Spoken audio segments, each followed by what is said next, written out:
ओम श्री कृष्णाय नमः। आप सभी का मेरे YouTube चैनल पर हार्दिक स्वागत है। भगवान श्री कृष्ण का आशीर्वाद सदा आप और आपके परिवार पर बना रहे। आप सभी सदा स्वस्थ और निरोगी रहें। आप सभी के जीवन में ढेर सारी खुशियां भर जाएं।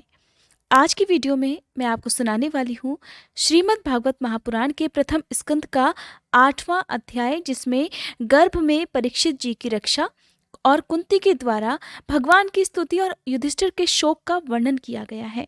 साथ ही आज आप सुनेंगे श्रीमद् भागवत महापुराण के प्रथम स्कंद का 9वां अध्याय भी, जिसमें धर्मराज युधिष्ठिर आदि का भीष्म पितामह के पास जाना और भगवान श्री कृष्ण की स्तुति करते हुए भीष्म पितामह के प्राण त्याग का वर्णन किया गया है। आइए रसपान करते हैं श्रीमद् भागवत महापुराण के प्रथम स्कंद के 8वें अध्याय का। श्री सूत जी कहते हैं, इसके बाद पांडव श्री कृष्ण के साथ जलांजलि के इच्छुक मरे हुए स्वजनों का तर्पण करने के लिए स्त्रियों को आगे करके गंगा तट पर गए। फिर वहां पर उन सभी ने मृत बंधुओं को जलदान दिया और उनके गुणों का स्मरण करके बहुत विलाप किया। इसके पश्चात भगवान के चरण कमलों की धूलि से पवित्र गंगा जल में पुनः स्नान किया। वहां पर अपने भाइयों के साथ धर्मराज युधिष्ठिर, धृतराष्ट्र, पुत्र शोक से व्याकुल गांधारी, कुंती और द्रौपदी सब बैठकर मरे हुए स्वजनों के लिए शोक करने लगे। भगवान श्री कृष्ण ने धौम्य आदि मुनियों के साथ उनको सांत्वना दी और समझाया कि संसार के सभी प्राणी काल के अधीन हैं और मृत्यु से किसी को कोई बचा नहीं सकता। इस प्रकार भगवान श्री कृष्ण ने अजात शत्रु महाराज युधिष्ठिर को उनका वह राज्य, जो कि धूर्तों ने छल से छीन लिया था, वापस दिलाया और फिर द्रौपदी के केशों का स्पर्श करने से जिनकी आयु क्षीण हो गई थी, उन दुष्ट राजाओं का वध कराया। साथ ही धर्मराज युधिष्ठिर के द्वारा उत्तम सामग्रियों से तथा पुरोहितों से 3 अश्वमेध यज्ञ भी कराए। इस प्रकार युधिष्ठिर के पवित्र यश को 100 यज्ञ कराने वाले देवराज इंद्र के यश की तरह चारों ओर फैला दिया। इसके बाद भगवान श्री कृष्ण ने वहां से जाने का विचार किया। उन्होंने इसके लिए सभी पांडवों से विदा ली और व्यास आदि ब्राह्मणों का सत्कार किया। उन लोगों ने भी भगवान का बड़ा ही सम्मान किया। इसके पश्चात सात्यकी और उद्धव के साथ द्वारका जाने के लिए भगवान श्री कृष्ण रथ पर सवार हो गए। उसी समय उन्होंने देखा कि उत्तरा भय से विह्वल होकर उनके सामने से दौड़ी चली आ रही है। उत्तरा ने कहा, हे देवादिदेव जगदीश्वर, आप महायोगी हैं, आप मेरी रक्षा कीजिए, मेरी रक्षा कीजिए। हे प्रभु, आपके अलावा इस लोक में मुझे अभय देने वाला और कोई नहीं है, क्योंकि यहाँ पर सभी परस्पर एक दूसरे की मृत्यु के निमित्त बन रहे हैं। हे प्रभु, आप तो सर्वशक्तिमान हैं। ये दहकते हुए लोहे का बाण मेरी ओर दौड़ा आ रहा है। हे स्वामिन, यह मुझे भले ही जला डाले, परंतु मेरे गर्भ को नष्ट ना करे। हे प्रभु, ऐसी कृपा मुझ पर कीजिए। तब सूत जी कहते हैं, भक्त वत्सल भगवान श्री कृष्ण उसकी बात सुनते ही जान गए थे कि अश्वत्थामा ने पांडवों के वंश को निर्बीज करने के लिए ब्रह्मास्त्र का प्रयोग किया है। हे शौनक जी, उसी समय पांडवों ने भी देखा कि जलते हुए 5 बाण हमारी ओर आ रहे हैं, इसलिए उन सभी ने भी अपने अपने अस्त्र उठा लिए। सर्वशक्तिमान भगवान श्री कृष्ण ने अपने अनन्य प्रेमियों पर, शरणागत भक्तों पर बहुत बड़ी विपत्ति आई है ऐसा जानकर अपने निज अस्त्र सुदर्शन चक्र से उन निज जनों की रक्षा की। योगेश्वर श्री कृष्ण समस्त प्राणियों के हृदय में विराजमान आत्मा हैं।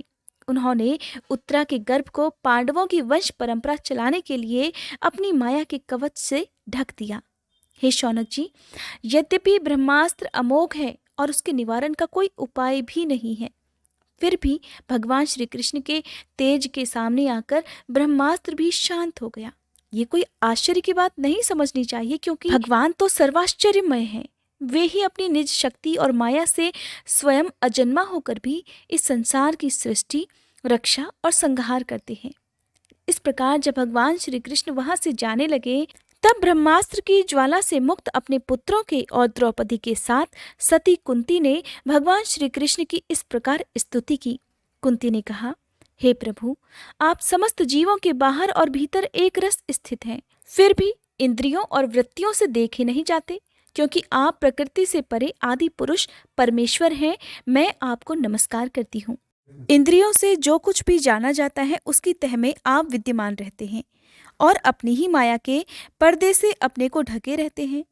मैं अबोध नारी आप अविनाशी पुरुषोत्तम को भला कैसे जान सकती हूँ? जैसे मूढ़ लोग दूसरा वेश धारण किए हुए नट को प्रत्यक्ष देखकर भी नहीं पहचान पाते, वैसे ही आप दिखते हुए भी नहीं दिखाई देते।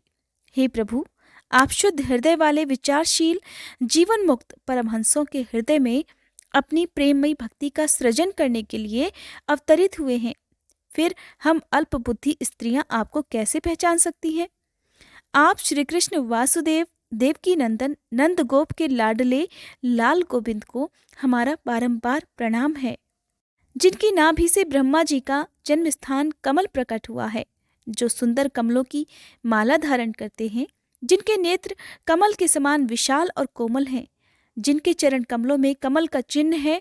हे श्री कृष्ण, ऐसे आपको मेरा बारंबार नमस्कार है। हे ऋषिकेश, जैसे आपने दुष्ट कंस के द्वारा कैद की हुई और चिरकाल से शोकग्रस्त देवकी जी की रक्षा की थी, वैसे ही पुत्रों के साथ मेरी भी आपने बार बार विपत्तियों से रक्षा की है। आप ही हमारे स्वामी हैं, आप सर्वशक्तिमान हैं। हे श्री कृष्ण, मैं कहाँ तक गिनाऊं? विष से, लाक्षागृह की भयानक आग से, हिडिंब आदि राक्षसों की दृष्टि से, दुष्टों की द्यूत सभा से, वनवास की विपत्तियों से और अनेक बार के युद्धों में अनेक महारथियों के शस्त्रास्त्रों से, अभी अभी इस अश्वत्थामा के ब्रह्मास्त्र से भी आपने हमारी रक्षा की है।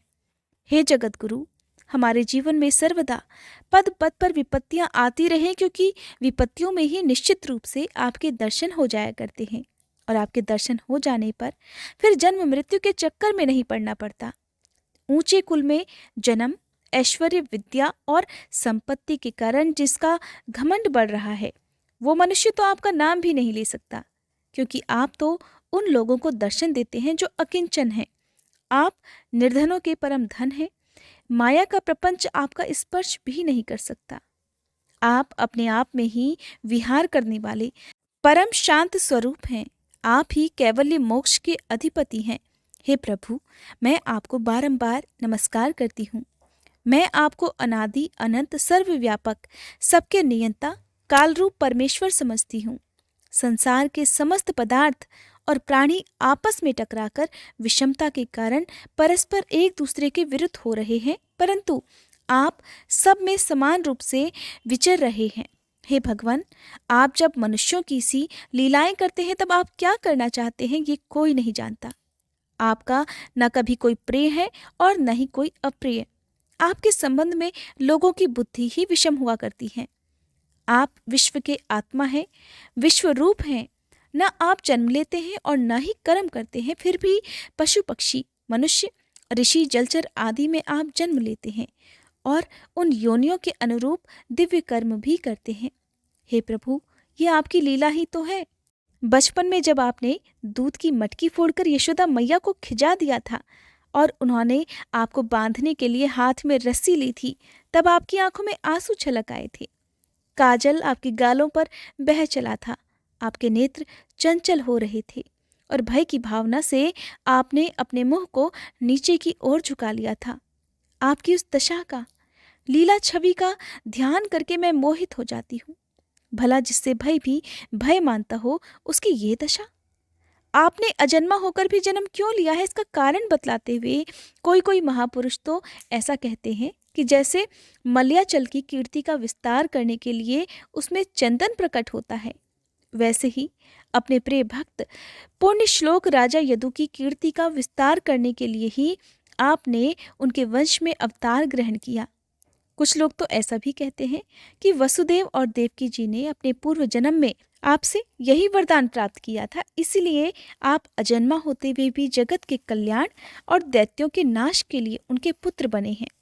कुछ लोग तो ऐसा भी कहते हैं कि यह पृथ्वी दैत्यों के अत्यंत भार से समुद्र में डूबते हुए जहाज की तरह डगमगा रही थी, पीड़ित हो रही थी।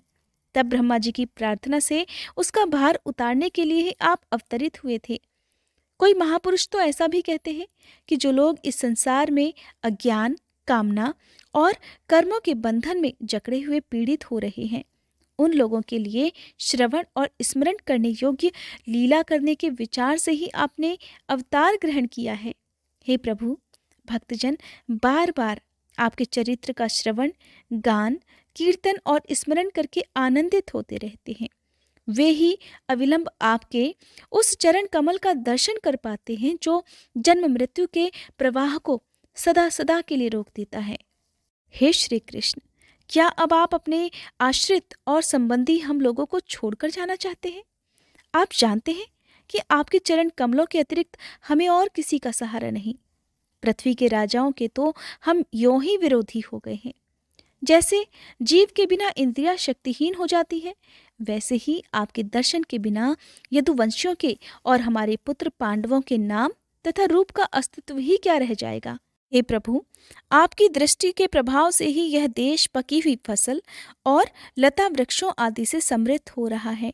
ये वन, ये पर्वत, नदियां, समुद्र भी आपकी दृष्टि से ही वृद्धि को प्राप्त हो रहे हैं। आप इस विश्व के स्वामी हैं, विश्व के आत्मा हैं और विश्व स्वरूप भी हैं। यदुवंशियों और पांडवों में मेरी बड़ी ममता हो गई है। हे प्रभु, आप कृपा करके स्वजनों के साथ जोड़े हुए इस स्नेह की दृढ़ फांस को काट दीजिए। हे श्री कृष्ण, जैसे गंग की अखंड धारा समुद्र में गिरती रहती है, वैसे ही मेरी बुद्धि किसी दूसरी ओर न जाकर आपसे ही निरंतर प्रेम करती रहे। हे श्री कृष्ण, हे अर्जुन के प्यारे सखा यदुवंश शिरोमणि, आप पृथ्वी के भार रूप राजवेशधारी दैत्यों को जलाने के लिए अग्नि स्वरूप हैं। आपकी शक्ति अनंत है, अपार है। हे गोविंद, आपका ये अवतार गौ, ब्राह्मण और देवताओं का दुख मिटाने के लिए ही तो हुआ है। हे योगेश्वर, चराचर के गुरु भगवान, मैं आपको नमस्कार करती हूँ। सूत जी महाराज कहते हैं कि इस प्रकार कुंती ने बड़े मधुर शब्दों में भगवान की अधिकांश लीलाओं का वर्णन किया और ये सब सुनकर भगवान श्री कृष्ण अपनी माया से उसे मोहित करते हुए मंद मंद से मुस्कुराने लगे। उन्होंने कुंती से कह दिया कि अच्छा ठीक है, और रथ के स्थान से वे हस्तिनापुर लौट आए। वहाँ कुंती और सुभद्रा आदि देवियों से विदा लेकर जब वे जाने लगे, तब राजा युधिष्ठिर ने बड़े प्रेम पूर्वक उन्हें रोक लिया। राजा युधिष्ठिर को अपने भाई बंधुओं के मारे जाने का बड़ा शौक हो रहा था। भगवान की लीला का मर्म जानने वाले व्यास आदि महर्षियों ने और स्वयं अद्भुत चरित्र करने वाले भगवान श्री कृष्ण ने भी अनेकों इतिहास कहकर उन्हें सांत्वना देने की, उन्हें समझाने की बहुत चेष्टा की, परंतु उन्हें सांत्वना नहीं मिली। उनका शोक भी कम नहीं हुआ। हे शौनक आदि ऋषियों, धर्मराज युधिष्ठिर को अपने स्वजनों के वध से बड़ी चिंता हुई। वे व्याकुल मन से स्नेह और मोह के वश में होकर कहने लगे, भला मुझ दुरात्मा हृदय में वृद्ध मूल हुए इस अज्ञान को तो देखो। मैंने सियार कुत्तों के आहार इस अनात्मा शरीर के लिए अनेक अक्षौहिणी सेना का नाश कर डाला। मैंने बालक, ब्राह्मण संबंधी, मित्र, चाचा, ताऊ, भाई बंधु और गुरुजनों से द्रोह किया है। करोड़ों वर्षों में भी नरक से मेरा अब छुटकारा नहीं हो सकता। यद्यपि शास्त्र का वचन है कि राजा यदि प्रजा का पालन करने के लिए धर्म युद्ध में शत्रुओं को मारे तो उसे पाप नहीं लगता, फिर भी मुझे इससे बिल्कुल संतोष नहीं होता। स्त्रियों के पति और भाई बंधुओं के मारने से उनका मेरे द्वारा यहाँ जो अपराध हुआ है, उसका मैं गृहस्थोचित यज्ञ यज्ञादि के द्वारा मार्जन करने तक में समर्थ नहीं हूँ। मैं अपने अपराधों का कैसे प्रायश्चित करूं? जैसे कीचड़ से गंदला जल स्वच्छ नहीं किया जा सकता, जैसे मदिरा से मदिरा की अपवित्रता नहीं मिटाई जा सकती, वैसे ही बहुत से हिंसा बहुल यज्ञों के द्वारा भी एक भी प्राणी की हत्या का प्रायश्चित नहीं किया जा सकता। श्रीमद् भागवत महापुराण प्रथम स्कंद का 8वां अध्याय समाप्त। आपने मेरे चैनल पर भी एकादशी व्रत की बहुत सी कथाएं सुनी होंगी, और एकादशी की कथा धर्मराज युधिष्ठिर को स्वयं भगवान कृष्ण ने सुनाई थी। एकादशी का महात्म्य बताते हुए या कथा सुनाते हुए भगवान कृष्ण युधिष्ठिर को सांत्वना देने का प्रयास करते हैं। एकादशी का व्रत अपने पूर्व जन्म के या वर्तमान के पापों का नाश करने के लिए रखा जाता है। साथ ही अपने पितरों की शांति और उनकी मोक्ष कामना से एकादशी का व्रत रखकर व्रत की कथा सुनी जाती है।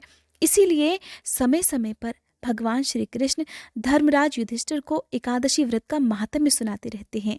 आइए अब सुनते हैं श्रीमद् भागवत महापुराण कथा के प्रथम स्कंद का 9वां अध्याय, जिसमें धर्मराज युधिष्ठिर आदि का भीष्म पितामह के पास जाना और भगवान श्री कृष्ण की स्तुति करते हुए भीष्म पितामह का प्राण त्याग करने का वर्णन किया गया है।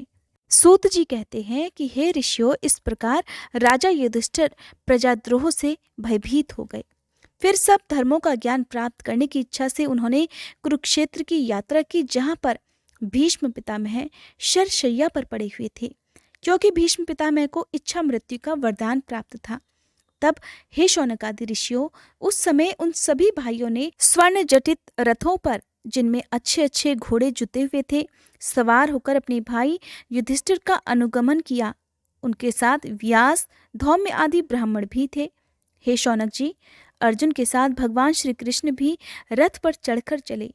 उन सभी भाइयों के साथ धर्मराज युधिष्ठिर की ऐसी शोभा हुई मानो यक्षों से घिरे हुए स्वयं कुबेर ही जा रहे हों। अपने अनुचरों और भगवान श्री कृष्ण के साथ वहां जाकर पांडवों ने देखा कि भीष्म पितामह स्वर्ग से गिरे हुए देवता के समान पृथ्वी पर पड़े हुए हैं। उन लोगों ने उन्हें प्रणाम किया। हे शौनक जी, उसी समय भरतवंशियों के गौरव स्वरूप भीष्म पितामह को देखने के लिए सभी ब्रह्मर्षि, देवर्षि और राजर्षि वहां आए। पर्वत, नारद, धौम्य, भगवान व्यास, ब्रह्मदक्ष, भरद्वाज शिष्यों के साथ परशुराम जी, वशिष्ठ, इंद्रप्रमद, असित, कक्षीवान, गौतम, अत्रि, विश्वामित्र, सुदर्शन तथा और भी सुखदेव आदि शुद्ध हृदय महात्मा गण और शिष्यों के सहित कश्यप, अंगिरा पुत्र बृहस्पति आदि मुनिगण भी वहां पधारे। भीष्म पितामह धर्म को और देश काल के विभाग को, कहाँ किस समय क्या करना चाहिए, इस बात को भली भांति जानते थे। वे महान विद्वान भी थे। उन्होंने उन बड़भागी ऋषियों को सम्मिलित हुआ देखकर उनका यथा योग्य सत्कार किया। वे भगवान श्री कृष्ण का प्रभाव भी जानते थे, इसलिए उन्होंने अपनी लीला से मनुष्य का वेश धारण करके वहां बैठे हुए तथा जगदीश्वर के रूप में हृदय में विराजमान भगवान कृष्ण की बाहर और भीतर दोनों जगह पूजा की। अब पांडव बड़े विनय और प्रेम के साथ भीष्म पितामह के पास जाकर बैठ गए। उन्हें देखकर भीष्म पितामह की आंखें प्रेम के आंसुओं से भर गईं। उन्होंने बड़े प्रेम पूर्वक पांडवों से कहा, हे धर्मपुत्रों, हाय हाय, ये बड़े कष्ट और अन्याय की बात है कि तुम लोगों को ब्राह्मण धर्म और भगवान के आश्रित रहने पर भी इतने कष्ट के साथ जीना पड़ा, जिसके तुम कदापि योग्य नहीं थे। अतिरथी पांडु की मृत्यु के समय तुम्हारी अवस्था बहुत छोटी थी। उन दिनों तुम लोगों के लिए कुंती रानी को और उनके साथ साथ तुम्हें भी बहुत बार बहुत से कष्ट झेलने पड़े। जिस प्रकार बादल वायु के वश में रहते हैं, वैसे ही लोकपालों के सहित सारा संसार काल भगवान के अधीन है। मैं समझता हूँ कि तुम लोगों के जीवन में ये जो अप्रिय घटनाएं घटित हुई हैं, वे सब भी उन्हीं की लीला है। नहीं तो जहाँ साक्षात धर्मपुत्र राजा युधिष्ठिर हो, गदाधारी भीमसेन और धनुर्धारी अर्जुन रक्षा का कार्य कर रहे हो, गांडीव धनुष हो और स्वयं श्री कृष्ण सुहृद हो, भला वहां भी विपत्ति की संभावना है। ये काल रूप श्री कृष्ण कब क्या करना चाहते हैं, इस बात को कोई नहीं जानता। बड़े बड़े ज्ञानी भी इसे जानने की इच्छा करके मोहित हो जाते हैं। हे धर्मराज युधिष्ठिर, संसार की ये सब घटनाएं ईश्वर की इच्छा के ही अधीन हैं। उसी का अनुसरण करके तुम इस अनाथ प्रजा का पालन करो, क्योंकि अब तुम ही इसके स्वामी और इसे पालन करने में समर्थ हो। ये श्री कृष्ण साक्षात भगवान हैं। ये सब के आदि कारण और परम पुरुष नारायण हैं। अपनी माया से लोगों को मोहित करते हुए ये यदुवंशियों में छिपकर लीला कर रहे हैं और इनका प्रभाव अत्यंत गूढ़ और रहस्यमय है। हे युधिष्ठिर, उसे भगवान शंकर, देवर्षि नारद और स्वयं भगवान कपिल ही जानते हैं, जिन्हें तुम अपना ममेरा भाई, प्रिय मित्र और सबसे बड़ा हित मानते हो, तथा जिन्हें तुमने प्रेमवश अपना मंत्री, दूत और सारथी तक बनाने में संकोच नहीं किया, वे स्वयं परमात्मा हैं। इन सर्वात्मा, समदर्शी, अद्वितीय और अहंकार रहित निष्पाप परमात्मा में उन ऊंचे नीचे कार्यों के कारण किसी भी तरह की विषमता नहीं होती, हे युधिष्ठिर, इस प्रकार सर्वत्र सम होने पर भी देखो तो सही, वे अपने अनन्य प्रेमी भक्तों पर कितनी कृपा करते हैं। यही कारण है कि ऐसे समय में, जबकि मैं इस समय अपने प्राणों का त्याग करने जा रहा हूँ, इन भगवान श्री कृष्ण ने मुझे साक्षात दर्शन दिए हैं। भगवत परायण योगी पुरुष भक्तिभाव से इनमें अपना मन लगाकर और वाणी से इनके नाम का कीर्तन करते हुए शरीर का त्याग करते हैं और कामनाओं से तथा कर्म के बंधन से छूट जाते हैं। वे ही देव भगवान अपने प्रसन्न हास्य और रक्त कमल के समान अरुण नेत्रों से उल्लसित मुख वाले चतुर्भुज रूप से, जिसका लोगों को केवल ध्यान में ही दर्शन हो पाता है, तब तक यही स्थित रहकर प्रतीक्षा करनी चाहिए जब तक मैं इस शरीर का त्याग ना कर दूं। सूत जी कहते हैं, युधिष्ठिर ने उनकी ये बात सुनकर शरशैया पर सोए हुए भीष्म पितामह से बहुत से ऋषियों के सामने ही नाना प्रकार के धर्मों के संबंध में अनेकों रहस्य पूछे। तब तत्ववेत्ता भीष्म पितामह ने वर्ण और आश्रम के अनुसार पुरुष के स्वाभाविक धर्म और वैराग्य तथा राग के कारण विभिन्न रूप से बतलाए हुए निवृत्ति और प्रवृत्ति रूप द्विध धर्म, दान धर्म, राजधर्म, मोक्ष धर्म, स्त्री धर्म और भगवत धर्म, इन सब का अलग अलग संक्षेप और विस्तार पूर्वक वर्णन किया। भीष्म पितामह इस प्रकार धर्म का प्रवचन कर ही रहे थे कि वह उत्तरायण का समय आ पहुंचा, जिसे मृत्यु को अपने अधीन रखने वाले भगवत परायण योगी लोग चाहा करते हैं। कहते हैं, अगर सूर्य उत्तरायण में हो और तब मृत्यु हो तो बार बार जीवन मरण के बंधन में नहीं बंधना पड़ता। और वैसे भी भीष्म पितामह को तो इच्छा मृत्यु का वरदान प्राप्त था, इसीलिए उन्होंने शरशैया पर पड़े रहने के बाद भी सूर्य देवता के उत्तरायण होने का इंतजार किया, क्योंकि इससे पहले सूर्य देवता दक्षिणायन में थे। उस समय हजारों रथियों के नेता भीष्म पितामह ने अपनी वाणी पर संयम रखते हुए मन को सब ओर से हटाकर अपने सामने स्थित आदि पुरुष भगवान श्री कृष्ण में लगा दिया। भगवान श्री कृष्ण के सुंदर चतुर्भुज विग्रह पर उस समय पीतांबर फहरा रहा था। पितामह को शस्त्रों की चोट से जो पीड़ा हो रही थी, वो तो भगवान के दर्शन मात्र से तुरंत ही दूर हो गई थी, तथा भगवान की विशुद्ध धारणा से उनके जो कुछ भी अशुभ शेष थे वो सभी नष्ट हो चुके थे। अब शरीर छोड़ने के समय उन्होंने अपनी समस्त इंद्रियों के वृत्ति विलास को रोक दिया और बड़े प्रेम से भगवान की स्तुति करने लगे। भीष्म पितामह कहने लगे, अब मृत्यु के समय मैं अपनी यह बुद्धि, जो अनेक प्रकार के साधनों का अनुष्ठान करने से अत्यंत शुद्ध और कामना रहित हो गई है, यदुवंश शिरोमणि अनंत भगवान श्री कृष्ण के चरणों में समर्पित करता हूँ, जो सदा सर्वदा अपने आनंदमय स्वरूप में स्थित रहते हुए भी कभी विहार करने की, लीला करने की इच्छा से प्रकृति को स्वीकार कर लेते हैं, जिससे यह सृष्टि परंपरा चलती है, जिनका शरीर त्रिभुवन सुंदर और श्याम तमाल के समान सांवला है, जिस पर सूर्य रश्मियों के समान श्रेष्ठ पीतांबर लहराता रहता है और कमल सदृश मुख पर घुंघराली अलकें लटकती रहती हैं। उन अर्जुन सखा श्री कृष्ण में मेरी निष्कपट प्रीति हो। मुझे युद्ध के समय की उनकी यह विलक्षण छवि याद आती है। उनके मुख पर लहराते हुए घुंघराले बाल घोड़ों की टाप की धूल से मटमैले हो गए थे। पसीने की छोटी छोटी बूंदें उनके चेहरे पर शोभायमान हो रही थी। मैं अपने तीखे बाणों से उनकी त्वचा को बींध रहा था। उन सुंदर कवच मंडित भगवान श्री कृष्ण के प्रति मेरा शरीर, अंतःकरण और आत्मा समर्पित हो जाए। अपने मित्र अर्जुन की बात सुनकर जो तुरंत ही पांडव सेना और कौरव सेना के बीच में अपना रथ ले आए और वहां स्थित होकर जिन्होंने अपनी दृष्टि से ही शत्रु पक्ष के सैनिकों की आयु छीन ली, उन पार्थ सखा भगवान श्री कृष्ण में मेरी परम प्रीति हो। अर्जुन ने जब दूर से कौरवों की सेना के मुखिया हम लोगों को देखा, तब पाप समझकर वो अपने स्वजनों के वध से विमुख हो गया था। उस समय जिन्होंने गीता के रूप में आत्मविद्या का उपदेश करके उसके सामयिक अज्ञान का नाश कर दिया, उन परम पुरुष भगवान श्री कृष्ण के चरणों में मेरी प्रीति बनी रहे। मैंने प्रतिज्ञा कर ली थी कि मैं श्री कृष्ण को शस्त्र ग्रहण कराकर छोड़ूंगा। उसे सत्य और ऊंची करने के लिए उन्होंने अपनी शस्त्र ग्रहण न करने की प्रतिज्ञा तोड़ दी। उस समय वे रथ से नीचे कूद पड़े और सिंह जैसे हाथी को मारने के लिए उस पर टूट पड़ता है, वैसे ही रथ का पहिया लेकर मुझ पर झपट पड़े थे। उस समय वे इतने वेग से दौड़े कि उनके कंधे का दुपट्टा गिर गया और पृथ्वी कांपने लगी।